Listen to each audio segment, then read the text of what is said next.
It's such an urban legend. People say he's back. He's not back. It's ashes. 40 years ago, you know? There's no way that this guy, after that fire with Loomis, could come back. Or could he?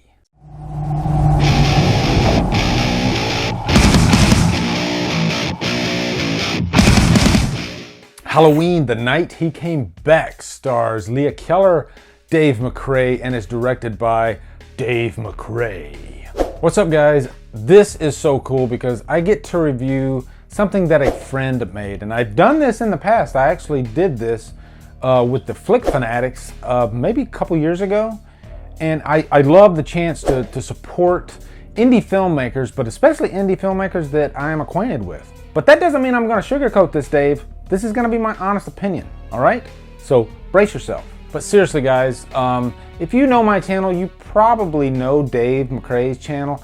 He does a lot of really good Halloween updates. He actually works in the business as a voice actor.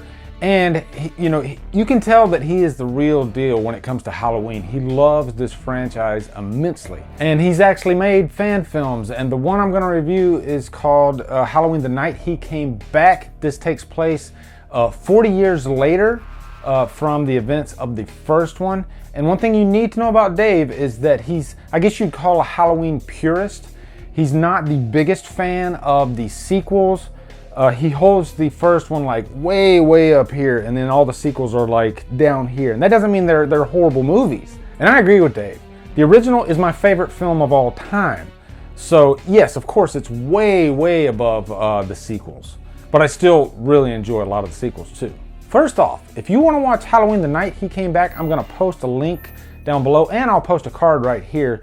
I watched this. It's only 45 minutes long, and it's like the perfect pace. But one thing about fan films, I've reviewed Never Hike Alone. I recently reviewed Halloween Reflections, and I kind of have the fan film fever right now. I'm really enjoying this.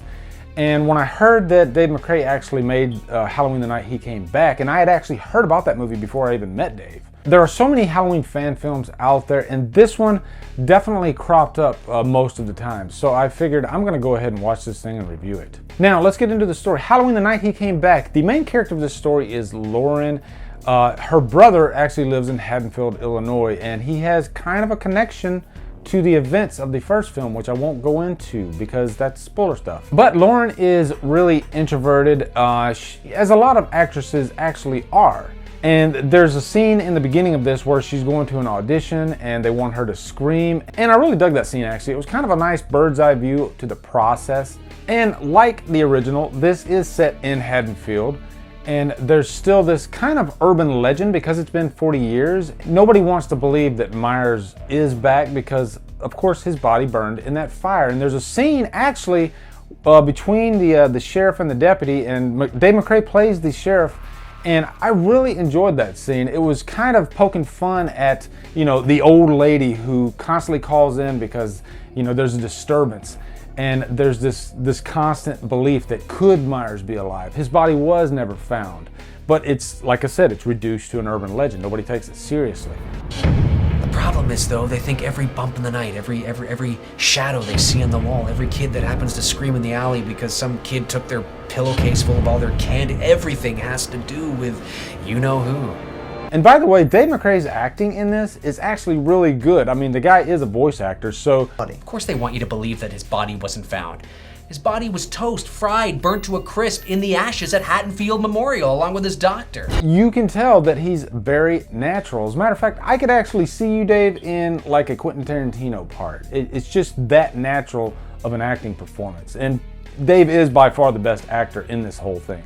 But of course, Myers reappears and he does what he does. But the big thing is he does what he does like he did it in the first one. Because if you watch the first Halloween, the Myers that's portrayed by Nick Castle is, I'd say, a little bit different. I guess all the sequels have a little bit different version of Michael as far as physicality, as far as movement. But the first one arguably is the best. And I think the Myers in this movie is pretty close to the Myers in the original. And there are those nice moments where, this is a Myers that is patient, that lurks, that doesn't strike immediately. You can tell that Dave really wanted to focus on tension more than anything in this movie, and he does a really good job through the use of lighting, through the score, and through Myers himself. That mask can give off so much in terms of tension with just how you light it. And I guess that is my biggest pro about this fan film, is that it really focuses on tension, and the score in this is a nice mix of the original. You will hear Carpenter's original score, but you will also hear some newer music, and it kind of blends in really well, actually. I especially love that scene with the character Lydia, and much of that music was actually newer music, but it really worked for the scene. And I think during that scene, that might be my favorite use of Myers in this, because you see Myers' hand like coming at the camera in the darkness, and it's really chilling. Finally, I gotta talk about the third act. The third act of this movie really does what a Halloween movie should do. There's this undercurrent of tension that builds all the way through, and then that last act just really pulls the rug out. It's tense as hell.